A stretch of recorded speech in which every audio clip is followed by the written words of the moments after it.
Thanks for joining us. This is Notepad. I'm your host, Ibrahim Sani. We're taping this interview live at Sapura Mines in Sri Kembangan. Very recently, Telenor, a big company, of course, and quite familiar in Malaysia through their subsidiary DG, has published 5 tech trends that will fuel the green transition of society in 2022. Throughout the past few years, we've seen how climate change has affected us tremendously. Many companies are indeed taking the clear course of action of trying to address climate change through innovation, spending a lot of money in this space, not only because it is necessary to do so, but because it is important for us to actually understand and appreciate the fact that this is key for us to move ahead. So in order for us to actually unpack all of this, we have on the line all the way from Oslo, Bjørn Taale Sandberg. He's the head of Telenor Research. Bjørn joined Telenor over 20 years ago and is the senior vice president and head of Telenor Research, the internal scientific research unit at the Telenor Group. How are you, Bjørn? I'm good. How are you? Fantastic. We're doing this interview through 3 different locations, from Bukit Jalil, where the headquarters is, and I am in Sri Kembangan, which is about 10-20 kilometers away, and of course you are far away from us, all the way from Oslo. Let's talk a little bit more about the research that Telenor has published, just the overview before we deep dive into the details. Bjørn. Sure. This is the 7th time that we publish technology trends for the coming year. And what we're trying to do is to look at the world around us, look at developments in technology, and then pick some trends, because we can't look at everything, pick some trends that we think will be important. And this year, we really focused on trends that are impacted by or impact the green shift and, of course, the pandemic. So we looked at the move towards smaller, hopefully greener data centers when we roll out 5G in telecommunications. We looked at the effect of the isolation that's been in the pandemic on work life, and in particular the young generation. With this whole idea of general themes that you have picked up, I want to zoom into some of the areas that businesses around the world might be thinking about, including that of Asia. Do you feel that there would be some different interests across different companies and different organizations and different governments across the globe? And what would be some of the interest within Asia, specifically Malaysia, that you can speak of following this research done at Telenor Research? Obviously, companies are positioned differently and have different interests. I agree. Some companies will be very much part of the green shift. They may be developing technologies that can help us. They may be part of, for instance, the electronics industry, where the focus is very much on energy efficiency now. While other companies may be in a position where they can use technology in order to optimize their own processes, their own production process, their value chains. So companies will be in different places here. And of course, some companies are at the moment very much rooted in the old energy system or in old technology that is not necessarily climate friendly. And they know that they will need to change. They know that the market for their old products, such as coal, for instance, is going to go away in a number of years. So obviously, different companies will have different interests and be positioned differently in this shift that we're part of. But we all have to take in that climate change is real. We have to take in that we need to change. We have to take in that our production processes will be different in a few years to meet this development. One key item is to translate these ideas into actionable items, particularly for businesses in Malaysia specifically. What would be some of the key ideas that you can think of when it comes to taking organizations to move and to spend not just time and energy but money into turning these ideas to action? That's a very good question. I'm two comments really on that. One is, all companies or most companies in the modern world are really powered by software. They're powered by computers. You have digital distribution. You may have a digital production chain. We all communicate. So we're powered by software and by computers. And the way you build those systems is going to change. Let me be specific. When you build software, you can do that efficiently. You can build software that is efficient, that requires fewer lines of code to do the same work, and you can be sloppy, if you want, about that, and build software that is inefficient. Efficient software is less energy intensive. It emits less carbon. It's better for all of us. And at the same time, it's also usually more responsive. It runs faster. It meets the efficiency criteria that we would anyway want to meet. So all companies that are in any way software companies or rely on software need to think about what solutions they buy or build.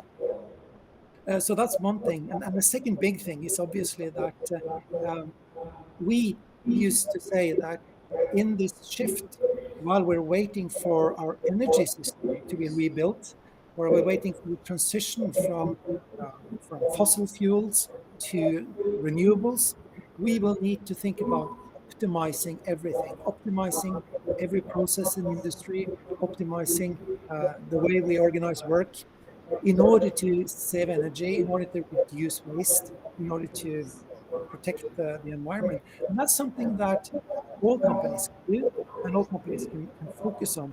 So I think when we are digitally transitioning, when we are rebuilding our value chains, we should also think about, okay, what's the carbon footprint of our new ways of doing things? How can we optimize our processes and hopefully both save money, save time, and save the planet. Okay, Bjørn, we're going for one short break. When we come back, we'll discuss a little bit more with Telenor Research.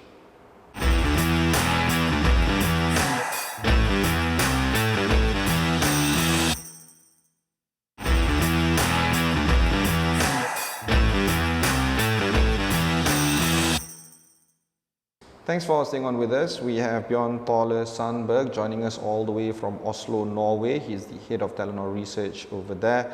Bjørn, let's continue on our conversation. Because of 2022, because of the past few years, we've seen use of data is on the rise. The ability for us to translate these data into analytics is one thing altogether, but green cloud actually is an important trend for us to examine and explore. What could we do to accelerate the kind of an action to a point where green cloud can be the way of the future, to a point where it's not just sustainable but cheap for organizations to adopt? Good point, good question. Green clouds, as we define them, are local data centers that are placed close to where the data is produced and consumed, so that the data doesn't have to be transported long distances. You know, when you move data from, for instance, California or India to Malaysia, you need to use energy in the networks you transit, in the switches you go through, and so forth. So you use more energy. So the opportunity is really to think local data centers. That means that you can source data locally. And in many places in the world, you can build these data centers and, for instance, reuse the waste heat from the data centers. You can cool them using water instead of air, which can be more efficient. So there are ways of building and placing these data centers that inherently will reduce carbon, will reuse the energy that is sort of otherwise wasted from those data centers.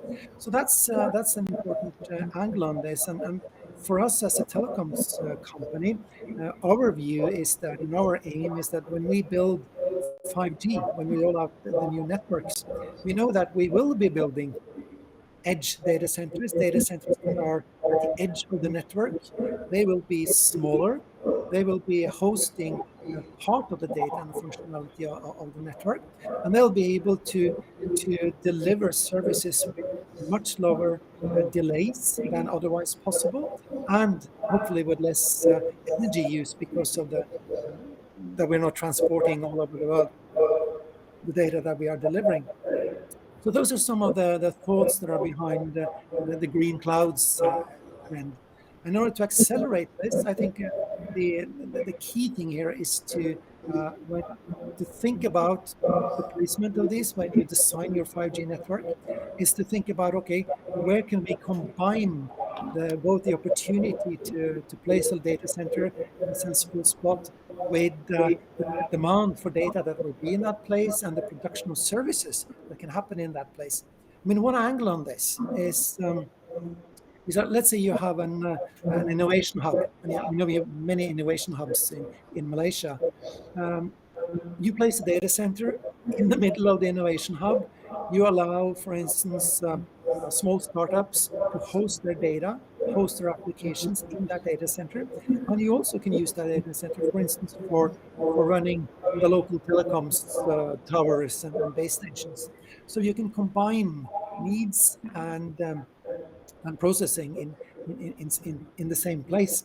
So this is an opportunity both to think environment, and it's an opportunity to think business globally.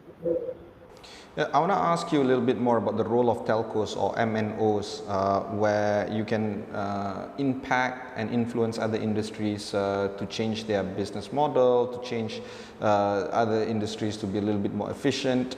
Do you feel that telcos are uniquely positioned to help other industries reduce carbon emission and perhaps try to change for the better as well? Well, I think the main reason for being for telcos is really to connect our customers to each other and to their data and the processing they need.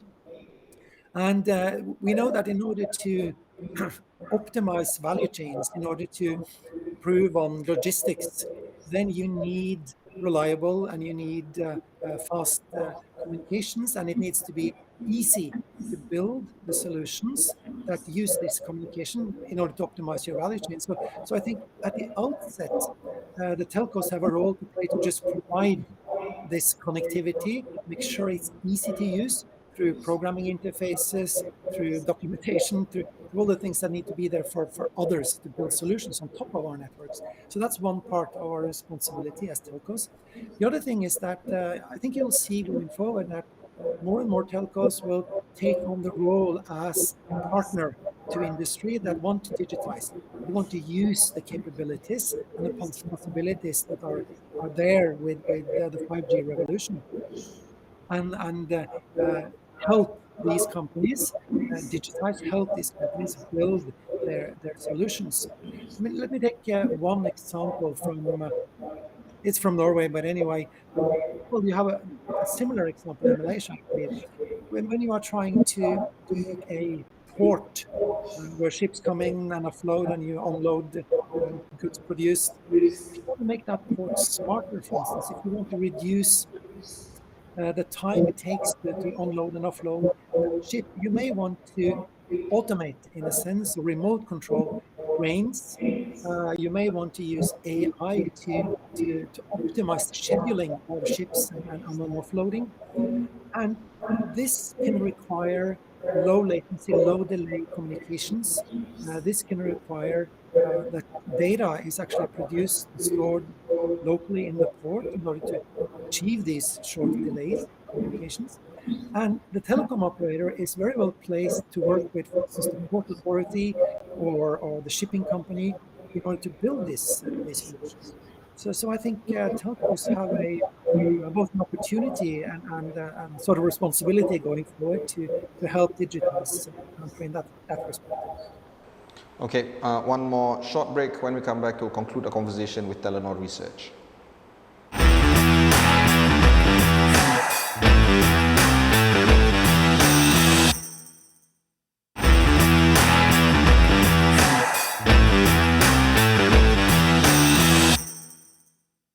Thanks for staying on with us. I have with me on the line all the way from Oslo, Bjørn Taale Sandberg. He is the head of Telenor Research. Let's turn our attention to Telenor per se. Could you share with us some of the new technologies that Telenor is using to become a little bit more energy efficient And I think this is particularly important for us to understand. You do have a subsidiary called Telco here in Malaysia. There's a lot of Malaysians who want to know not just what you guys are doing at Digi, but generally speaking, Telenor Group globally. Good question. We have, just to start out, we have committed to reducing our carbon emissions globally in all operations and across the company. And we have adopted the science-based targets approach to this. So we have to report on our progress towards these committed cuts.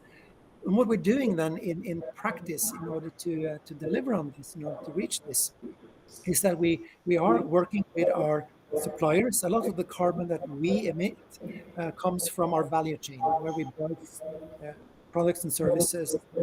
So one part of this is working with our vendors. And then the second part of it is actually reducing the electricity, the energy that we use in our networks delivering services. And here we have a program going where we're looking at optimizing the use of radios, optimizing the use of, for instance, solar panels for backup power in our sites. Let me give you one example that actually we're quite proud of in Telenor Research, because we were part of doing this. We've been able to use artificial intelligence to predict when the demand for data on a base station, on a tower, is going to be high, when it's going to be low during the day, and then use that prediction to switch off some of the radios on that tower, on that base station, before, in order to save electricity without it impacting the user experience. So we call that smart radio, and this is now something that's being built into and delivered by the big telecom vendors as well. They're very much working on this. For instance, Ericsson is claiming that with the 5G new radio, as it's called, you can get as much as 9 times the energy saving from 4G radio by using smart tricks like this, by using smart software, by shutting off parts of the radio that are needed at any point in time. So we have a program to reduce our own emissions from operations, and of course, very importantly, work with the vendors, suppliers, in order to impact them and make them adopt science-based targets as well. I want to ask you a little bit more about micro degrees climate upskill. It's a general idea where corporations such as yourself plan to upskill your employees to climate awareness, to actionable items following sustainability agenda. Do you feel that this is a key factor in trying to improve the human capital in your organization? Yes. Definitely, yes. Telenor has had a program running for several years now where we insist, more or less, that employees spend at least 40 hours a year upskilling. That is mostly done through micro degrees of many sorts. And employees are given time to do this during working hours. So we believe that in the both green transition and the digital transition that the whole world is going through now, we can't replace employees or skills. We have to reskill and upskill.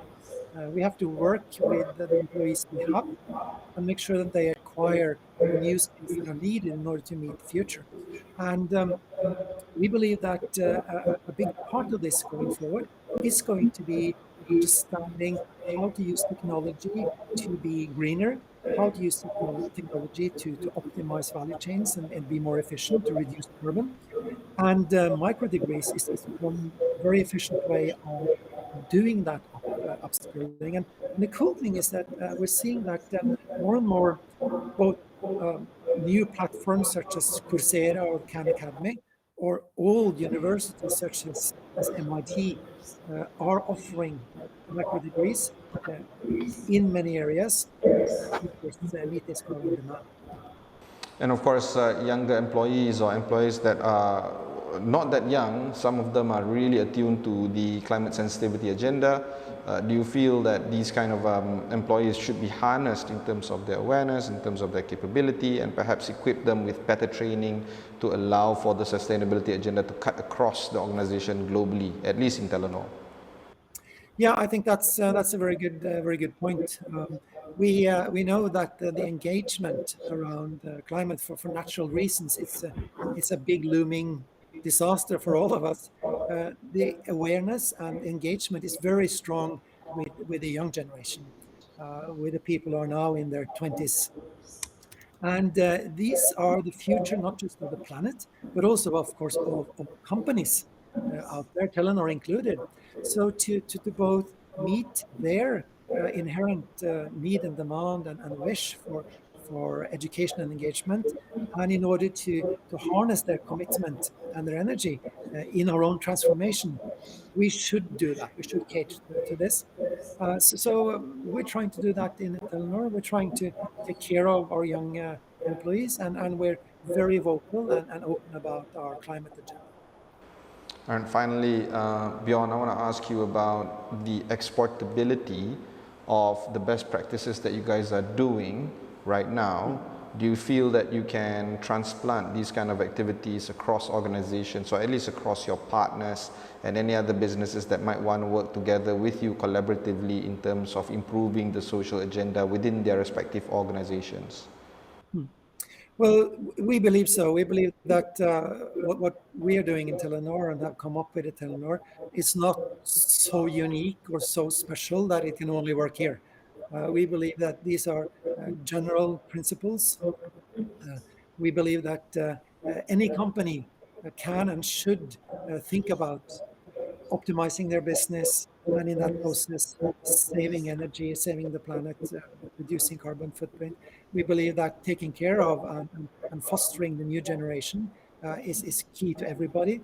So the approach that we've chosen can probably work in many companies across geographies.